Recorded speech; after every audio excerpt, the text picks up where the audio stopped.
Hey guys, I'm Rhinne. I'm the rank 1 North American player currently in Pokemon Unite, and this is a coaching session that I did on my stream that I thought was pretty informative, so I decided to share it with you guys at YouTube. If you guys want to get coaching yourself, that'll be down in the description below. You guys can go and check out my Metafy down there. And if you like this kind of content, like, comment, subscribe, help with the algorithm, stay tuned and notified or whatever. Without further ado, enjoy the video. So you want to learn Dragonite and you want to learn Attacker, right? Yeah, so I have got into Masters last season. The first season I was stuck around Vet, and then I got to Masters this time around, and now I'm trying to learn more of like how to be a better player, if that's the right word, and like reading situations better. Because sometimes I think there are calls I don't make correctly, like on the micro side, but like I understand the rotation timings and what's the other things, like when to beware. It's just kind of like the small things of like, should you engage a fight here, should you hold goal, kind of the more like, is that refined aspects of the game, I'm So thinking. you believe you have the macro down, but you don't have the micro down. Yeah, yeah, So you know how to move around the map, whatever, but you can't yeah, like position your character properly in like yeah, those small interactions. Okay. yeah, yeah. Is there anything else you're looking for from this like coaching session other than like working on um micro? I think like I want to like have your comments on D Knight, because of course you play D Knight, and then I switch between bot lane and jungler, but right now I'm probably going to focus more jungle Dragonite. Okay. All right. Do you have any previous experience? I know you said you played other games. I don't know if you played them like competitively or I what. have, this is literally my first MOBA, so like I've played like other competitive games, but not necessarily MOBAs. So that's why I think a coaching session and like the micro stuff is kind of things that I think I need help with, because if I can read those better, maybe I can be an overall more better player, is what I'm thinking. Okay. So general notes you want me to look out for specifically. You want me to specifically watch your micro, and then you want to learn like intricacies of Dragonite. Yeah. I probably won't go too much into Dragonite. Like we can talk about details of him, but obviously he's probably Okay. gonna get nerfed. And So, then I see you do. Is there like an animation cancel? I see you do a lot. which animation cancel? I don't know. I think I just see you really quickly get through jungle. So I'm wondering if there's like an animation cancel that I'm missing also. Um, I don't think I animation cancel in the jungle. So there's like Okay. a special way of prepping your autos and whatnot in the jungle. Okay. So Okay. what I'll do is like I'll make sure I have like a boosted auto before blue spawns because obviously you kill a Lilliput before blue. Yeah. I'll line up or it'll be easier for me to explain it in game, I Okay. guess, when we go over your All stuff. right. Let me know when All you're right. actually in game so I can spectate you, by the way. And then all right, we'll start off with this. Before you actually go into the game, Oh. is there anything you're actually thinking of? Or you can go to queue and like get into a game, just like asking for Um. That I'm thinking of when I'm going into a game. Well, right now my thought process is, okay, I know I'm going to be solo, so I'm going to have to kind of read the situations better, because I'm usually playing with a 5 stack. So I'm gonna have to read, like, understand I'm gonna have to play more of the carry role for the team. That's good. So shifting a mindset between solo and 5 stack, obviously you have to be more aware. You have to be watching the map, blah blah blah. Yeah. The what I'm more specifically looking for is like the loading screen, for example, right? When you see Yeah. your characters and you see the enemy characters, can you look at those two screens and understand how those interact with each other? Like if you have like let's say a No, Greninja. that's actually a good point. No, I've never thought about that. So no, Okay. that's So we'll something. write that down. How characters interact with other characters. So the game itself starts at loading screen, right? Every single Yeah. time you boot into the loading screen, you get information for how the game is going to play out. And you see the enemy picks, you can understand for the most part what they're going to do. This is more so applicable in 5 stack because obviously there's a Hmm. more defined meta there, and in solo Yeah. queue, obviously everyone's a clown So for fiesta example, person. right now it would be Cinder, Talon, Gardevoir, Serena, Sylveon. So they're playing a no support game, and seems like they're playing relatively high damage, but not much sustain or defender capabilities. Okay, so we mentioned starting at the loading screen, you want to start identifying what Yeah. other people are playing and how Yep. it interacts with what you do, right? So Yep. this game, for example, we're looking at Cinder, Talonflame, Gardevoir, Serena, and Sylveon. So when I look at these things, I think the big threats on the enemy team for me are going to be Talonflame and Serena. Okay. The Sylveon you can dodge pretty easily. Anytime he Hyper Voices, you can just Dragon Dance out of it. And if he's not playing Hyper Voice and he's instead playing Mystical Fire, then it's not too big of a threat. Cinderace you just kill, and then Gardevoir you also just kill. Yeah. So these guys aren't threats. Okay. Anyway, that's what I'm thinking when I see this. So Serena, you can deal with. Sorry. Go ahead. I was gonna say, you can deal with these two. It's just like, just keep in mind, like these are gonna be the threats on the enemy team. These are gonna be probably the people you wanna, I don't know, try to like put down, I guess, if you need to. Okay. Okay. Okay. So you say jungle gets taken at the start. That's not a big deal. We'll just skip that. Keep going down. I don't really care about that too much. Okay. First mistake is here. Okay. Starting at 9:45, this middle Audino spawns, right? Yeah. Why are we going to hit this thing instead of going right here to contest this? Okay. So that is mistake number 1. This thing spawns at 9:45. You want to be there to contest it ASAP. Obviously, you're delayed because you went for the jungle over here, and the Serena ended up taking it, but that's fine. Just skip this. Okay. It's fine. You see us do it all the time when we do 1-1-3. You can do the same thing even when you're 2-1-2. Okay.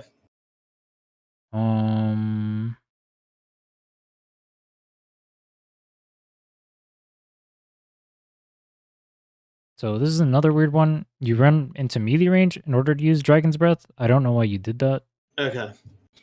Okay. So Dragon's Breath is in range right here, right? You can just use it there. Okay. But then another one is you end up fighting the Serena in melee range, so you end up almost dying because of it. If you're going to fight the Serena, you don't want to fight him over here where he's going to be able to hit you, which he is this whole time. You should have been cutting away up here.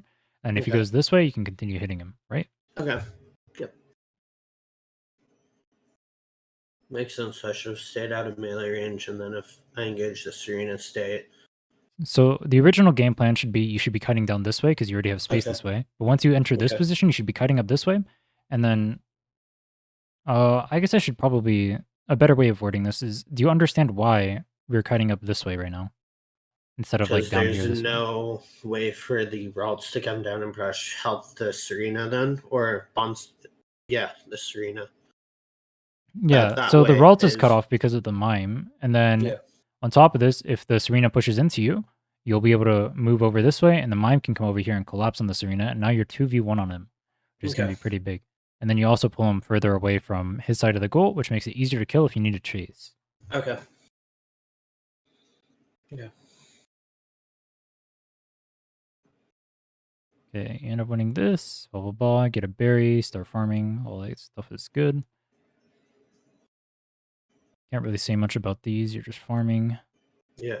Oh, one thing I can say, Dragon's Breath gives you a boosted auto reset. So did you see how you had a boosted auto there and you used Dragon's Breath? You should probably use your boosted auto before you use the Dragon's Breath. Or use Dragon's Breath before you get it stacked. Okay. Oh, yeah, you're right. You got a boosted auto. Okay, I didn't know that. Crab spawns over here at 9, so you should have moved over here to take the crab, but that's a minor thing. So this is where your next big mistake comes in. So we're at bees. Bees are about to spawn. You sitting here is right, but what you do to these bees is wrong. So what do you think was the proper play here?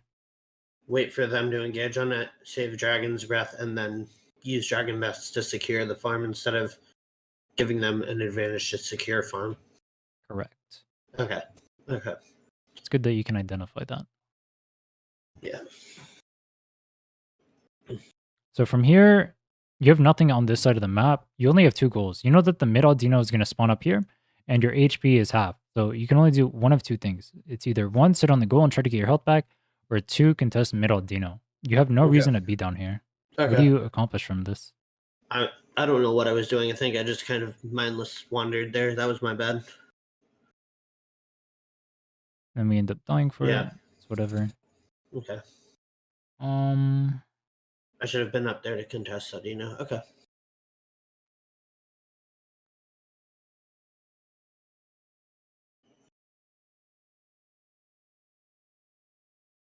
And I shouldn't have. I think I panicked here trying to get 5 instead of going for the bottom farm. Do you know what the respawn timer is on minions in lane? Or just minions in general?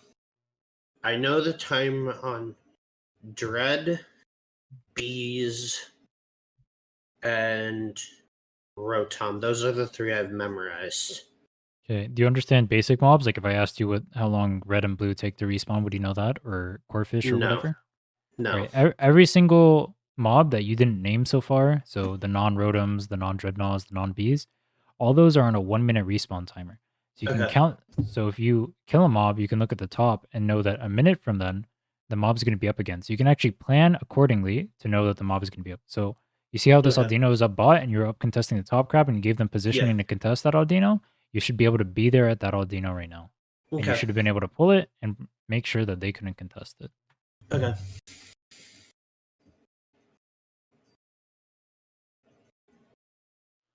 Uh,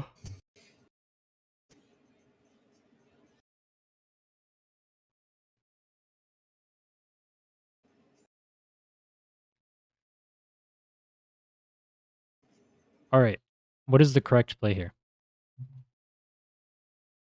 It's a 1v2. You should have pushed goal. And this is where I thought we should push goal to pressure Serena off of it to score our 25 and 15 to give a little bit of a boost to bottom goal pressure. Okay. So there's a special reason why you push this bottom goal, and it's because Serena's extremely weak until she hits 6, and you're extremely strong the second you hit 5, and Mime is extremely strong the second he hits 4. So you have two extremely strong characters that will be able to dive the Serena very easily, and the Serena is a very weak character. So this is a Okay. special situation where you would want to hard pressure her because you're playing two very strong early game characters. Okay. Would you do a question then as if it wasn't a mime and it was instead of Wiggly? Would you do the same thing? Yeah, Wiggly's also another strong early game Okay. character. If you had something like a Ralts that was like level 4 or something, I wouldn't do it. Maybe I'd harass them a little bit just to see what they do Okay. and how they respond, but that would be about it. Okay. Oh, I did waste a dragon dance there. It doesn't matter. It's backup. Who cares? Okay. I noticed you doing this a lot, where you just end up dancing around when there's like farm available and whatnot. There's Okay. this, so like after you kill Okay. those Ralts, you decide you're not going to push, right? You Yeah. should have went for the back grab then and just forced Okay. it on cooldown and gotten the EXP. Okay. And that's a micro thing that I see. Learning stuff. Alrighty. All right. So I guess one good habit for you to form is at any point in the game, you should be asking yourself, what is it that I want to do next before you take any action? I'm always thinking this before I do anything, right? Okay. If I'm contesting the top Aldino, I'll always ask myself, what do I want to do next? Do I want to pressure into them? Or like, I'll build out scenarios, right? So like, let's say we get the top Latino. Well, now I want to pressure into them, right? And push them out and then contest the bottom Latino. I know I want to do that every time. But if I lose it, now I know I want to like try and chip them, maybe see if they make a little mistake and like gain a little bit of an HP advantage. And then I want to try and secure our Audino and maybe like poke them out a little more, see if I can end up contesting their Audino to make a comeback, right? Yep. So like I have these plans already pre-constructed in my head, so I can just go ahead and default to them the second any occurrence happens. You need to work on Okay. having those too. Okay. That's a good one to point out. Definitely.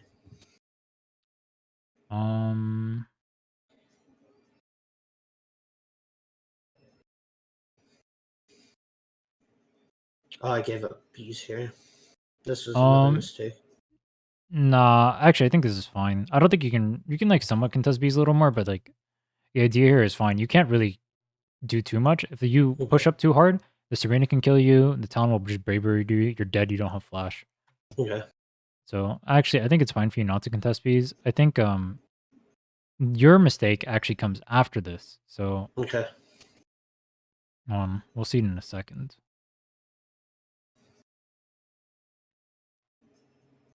Okay, so at this point, you're farming your stuff. That's fine. If you're farming your stuff, I'm assuming you're panning over to the Dreadnought. I can't actually see the Dread's health, but I'm assuming it's pretty low, and just based off the characters that they have on it. You should know that you're not going to be able to contest the Dreadnought. I think at this point, Yeah.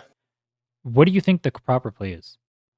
I think here I knew they were going to take Dread, so I was like, okay, I'm not going to try and go concede for that. So my thoughts were try to get 8 as quick as possible.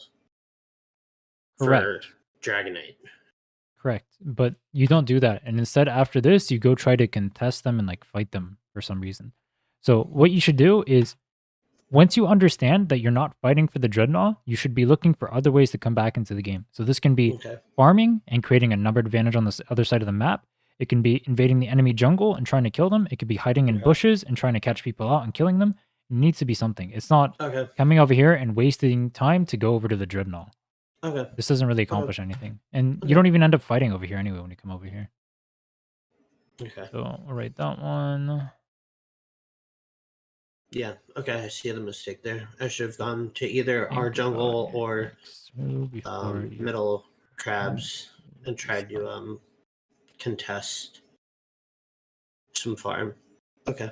Yeah, you should put the farm on cooldown because you know you can't do dread, right? So you put the farm on cooldown, you get it off cooldown, so you can kill it even faster, so you can get levels, so you can look to do something on the map. Like you could be on the map, you could be topside pressuring topside right now with your team, or you could be bot side over on the goal. But the difference would be that you'd be level 8 already, right? Maybe even level 9 if you took your jungle before that. Okay. Oh.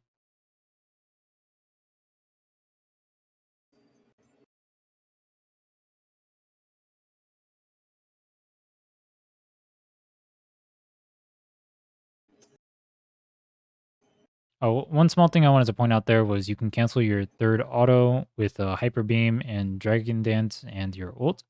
And that will just make it so that way it doesn't actually go off at all, which is what you ended up doing. And that's a bad thing because it means that you lose out on that boosted auto, which is either going to be like a lot of damage, or in that case, it would have been a stun, which meant you would have gotten some damage. I don't think you would have killed him, but just things to keep in mind about Dragonite since you want to know about Dragonite. For sure. Yeah, Happy New Year, Nero. Here, my thought process was my team had higher points, so I wanted to protect them in case anyone came to contest it. Do you know what I'm going to say here? Why did I ult when the score was already going through? Ignoring the fact that the score is going through, let's say the score wasn't going through, right? You're using your Unite move to stop their score 15 seconds before Dreadnought spawns. So the way you're using it, you're not going to be down at Dreadnought, and you are the secure on the team, right? As the Dragonite. Yeah. So you being at that Dreadnought is extremely important for your team. So you going top, I think you end up getting Dreadnought, but you're not going to be down there to actually influence the game. So like, yeah, it sucks that you didn't get it off. I understand like the thought process, but the question would be, is that thought process even right in the first place? I don't think stopping that cap is more important than being down there for Dread. So like right now you can see you're not going to be there to influence the Dread before it's dead. You pretty much have to pray that your team does something good. And you're not going to have your Night move if you do get there. So you're not going to be as strong as you could be. Which could be buddy barriers, and that's important also for my team. So, Yeah.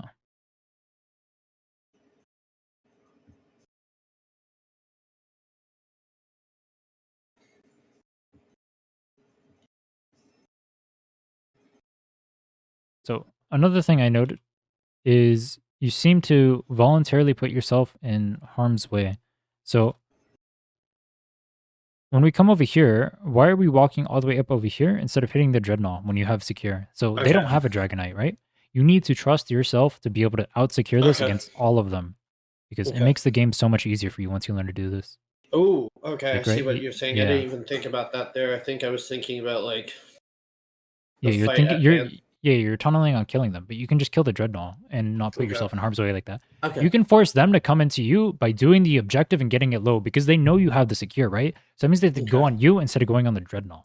So they can't coin flip it like that because you always have a massive advantage. You have like a 95% chance of taking that, right? With Hyper Beam, maybe you mess up once in every however many games. We'll say once in every 10 games, right? You mess it up really bad. So you have a 90% chance of securing that. They have to go onto you to stop that. And then over here, I'd suggest just like watching this makes me think you're not too sure about Hyper Beam secure. Right here, you can use Hyper Beam and it would have died.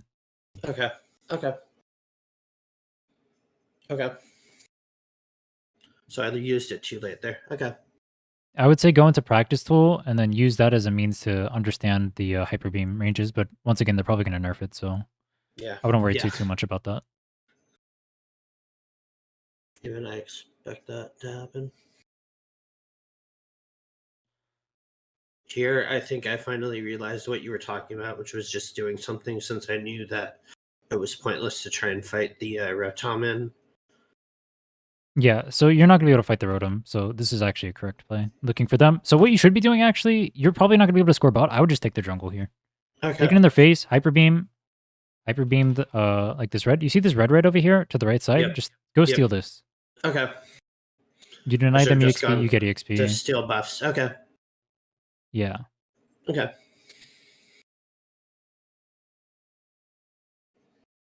I mean, you're doing something similar when you steal the crabs. It's just you can take more high-profile important things, I suppose, Okay. when you're here. Okay.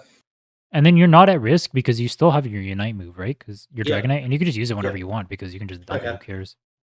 Okay.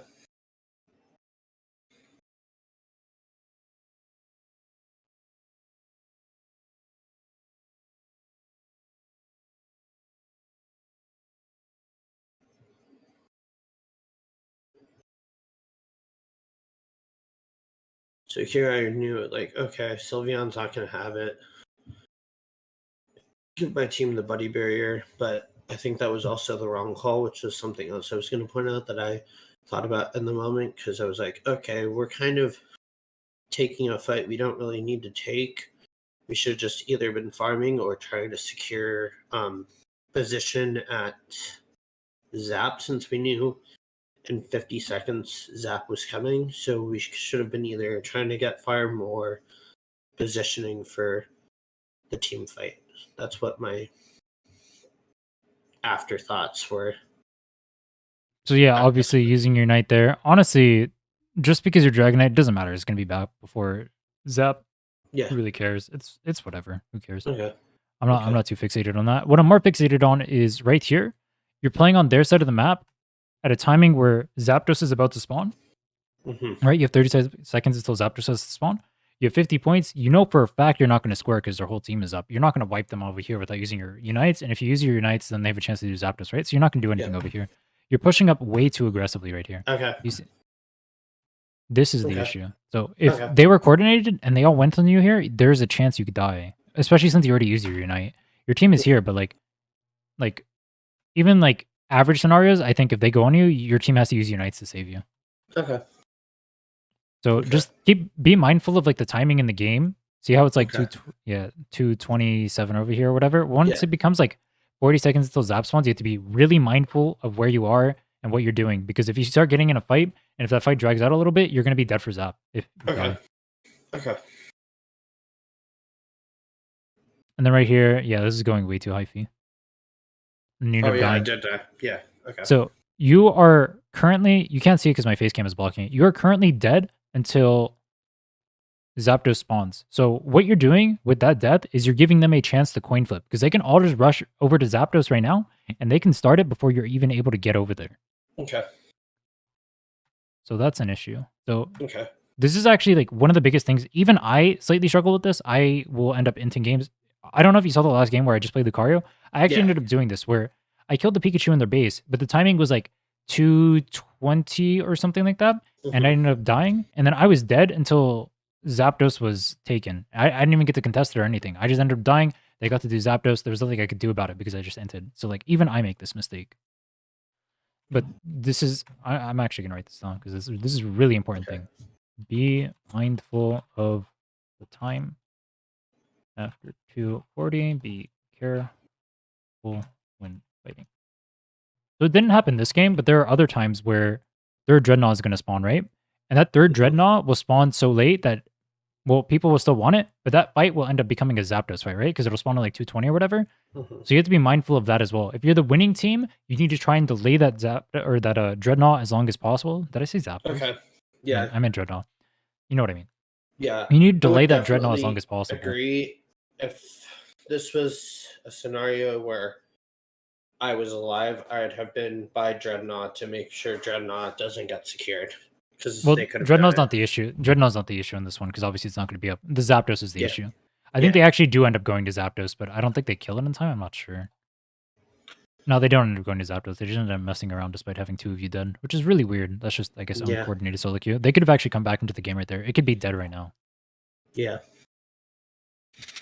And the Serena just let me get a kill on her. She wasted her Unite instead of... Our buddy buried my team here because I thought Buddy Barrier OP. Here, So I thought as a mistake, I shouldn't have chased the Cinderace. I should have stayed mid because my team was starting it, and I'm the secure again. yep. So you don't have to chase this far. Chasing him slightly and pushing him out of the place is a decent idea. I Okay. think you can just like sit in like you see like this middle corridor. Can you see my mouse? Yeah. Yeah. Okay. Okay. This middle corridor right here, you could just sit right here and just like sit in between there and you can keep him like this. So like he's just Okay. scared of your body, right? Because he's I don't know. You can just like turn on Yeah. him and you'll kill him. But then at Yeah. the same time, you're also keeping your Dragon Dance stacks over here on the Zapdos. So Okay. you can zone him, it's just you can't go this far. Okay. And then after this, there's not too much to talk about. It's like Okay. obviously you got Zap. The one thing I wanted to point out was you don't want to really leave this pad. So they're within one score of winning the game, I think, right now. Because you Mhm. didn't get too many scores after the Zap, I think. But Yeah, we only got the 100 from me and the 100 from Pikachu on the middle goal. yeah, so they're really close to being able to win the game. You don't need to leave Yeah. this pad. These pads Okay. and like fighting over here, this isn't Oh a good yeah, idea. you're right. I'm seeing the score now. I wasn't even thinking about the score. It's 100 off. If they literally scored 100, they won. Yeah, they win. Okay. So you just need to defend these pads. You don't have to go out here to fight them. Okay. There's like very rare scenarios where you can go out here and fight them, but for the most Okay. part, you want to like defend these pads. If they're playing a scoring comp now and they have like a bunch of goal getters or whatever, you actually want to fight them off the pads before they get on because you want them to build their unites before they get on the pads so you can eat Okay. the shields before they start scoring. But that's like a pretty niche thing, especially for solo queue, which is what you're doing right now. Okay. Anyway, the point is fight on the pad, I guess. Okay. And Okay. I think that's it for that game. So the most important takeaways are going to be you need to have a plan in mind for like the next thing you're going to do. So Okay. an example is if you're contesting the middle Dino at the start and you end up winning it, understanding that you're now going to be stronger than the enemy is, and you Okay. can like pressure them, assuming it's like an Mhm. even lane. You can like now use that advantage to pressure them and like try to contest their Aldino. And then understanding if you lose it, you want to like go back, maybe try to look for some poke, heal on your tower, look for some more poke, and try to like crawl back into the game that way, right? And try to contest your own Aldino and take it. But then Okay. there are other situations where this applies as well. Like when you go for the Dreadnought bot lane, or when you decide to give up the Dreadnought bot lane, right? You need to be thinking about, well, what are other things I can do to crawl back into the game then? So doing Okay. things like taking farm from your side, taking your jungle, running into the enemy jungle, taking that, bush camping Okay. to get a kill for comeback XP, these things. So All right. just start thinking more about like what you want to do in the future, I guess. And Yeah. it'll help you move with more sort of confidence, I guess. Yeah. Definitely. No, And all then of it. That was really good advice on micro stuff. the other super big one is just be mindful of the time, especially when you end up Okay. dying and playing aggressive and whatnot. Okay. If you like this kind of content or you thought it was informative, like, comment, subscribe, help the algorithm out, help me out, stay up to date with further content I will post. It'll probably help you learn how to play the game more. I plan on posting more guides in the future. If you guys want to see gameplay of mine, the rank 1 North American player, you can check out my stream down in the description below. The link is down there. And until next time, take care.